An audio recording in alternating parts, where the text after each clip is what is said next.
suite au coup d'État militaire renversant le régime du président Bah Ndao, lui-même arrivé au pouvoir après l'éviction du pouvoir du défunt président Ibrahim Boubacar Keïta, les militaires sous la commande du colonel Assimi Goïta ont décidé de se maintenir au pouvoir pour une durée de 5 ans. Ce qui leur a valu un paquet de sanctions de la part de la CEDEAO qui juge cette décision illégale et non conforme aux principes de l'organisation. Ces sanctions économiques, embargo, sont les suivantes: fermeture des frontières terrestres et aériennes entre les pays de la communauté et le Mali, suspension de toute aide financière et des transactions commerciales, à l'exception des produits de première nécessité, et gel des avoirs du Mali dans les banques centrales et commerciales de la CEDEAO.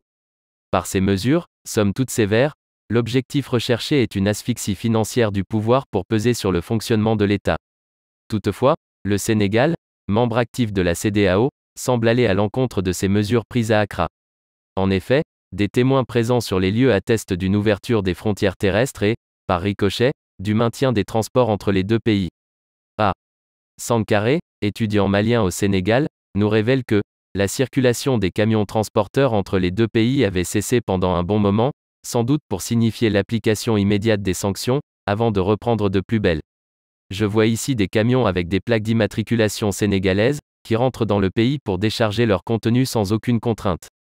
Et j'ose dire également que des camions maliens continuent de circuler au Sénégal parce qu'ils prennent des marchandises ici et les y acheminent, fait-il savoir. Conscient de la gravité de ces allégations, il poursuit en disant: j'étudie au Sénégal, et je n'ignore guère les relations économiques entre ces deux pays. Je peux même dire qu'ils ont des économies interconnectées puisque ce sont des milliards de recettes chaque année qu'occasionnent ces camions, donc cela profite à chacun. Et d'alléguer par suite, ces sanctions, dites-vous bien, ne sont que des simulacres car un pays comme le Sénégal ne mettrait pas son économie en branle au plaisir de la CEDEAO.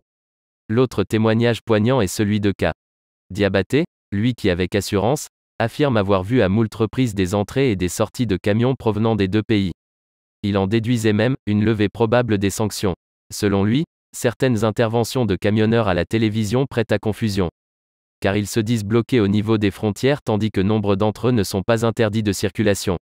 Interpellé sur la question, le secrétaire général de l'Union des transporteurs du Sénégal, Gora Kouma, a tenu à apporter des éclairages afin d'écarter toute confusion.